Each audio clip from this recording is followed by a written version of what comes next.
To हम लोग ना साफ सुथरा को लेके जागरूकता फैला रहे हैं कि अपने घर को, स्कूल को, आसपास को साफ सुथरा रखना चाहिए, जिससे कि हमारा देश भी स्वच्छ होगा। अगर हम लोग थोड़ा थोड़ा करके करते हैं, अगर एक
তোমার নাম বলো আগে। আমার নাম দীপ্তদি ভট্টাচার্য, কোন স্কুল? তরাই তারাপদ আদর্শ বিদ্যালয়। আচ্ছা বলো তো, তোমার এখানে পরিষ্কার রাখা কেন দরকার? আমরা তো পরিষ্কার পরিচ্ছন্ন থাকলে ভালো লাগে, তো কেন দরকার পরিষ্কার রাখা?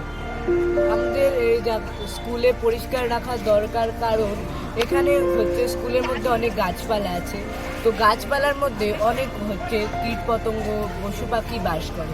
তো আমরা যদি এখানে নানান ধরনের প্লাস্টিক, তারপর আবর্জনা ফেলে রাখি, তারা হয়তো সেই সব খেয়ে অসুস্থ হয়ে যেতে পারে। তাছাড়াও এখানে গাছ থাকে, গাছের জন্য প্লাস্টিক একটা অনেক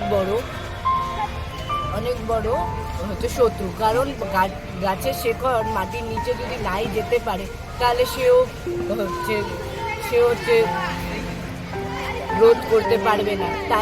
তাছাড়া এখানে যদি আমরা যে জায়গায় জায়গায় নোংরা ফেলে রাখি, কেউ হয়তো নোংরার মধ্যে কিছু পাথরও থাকতে পারে, তার ফলে কেউ সেটাতে আহত হতে পারে।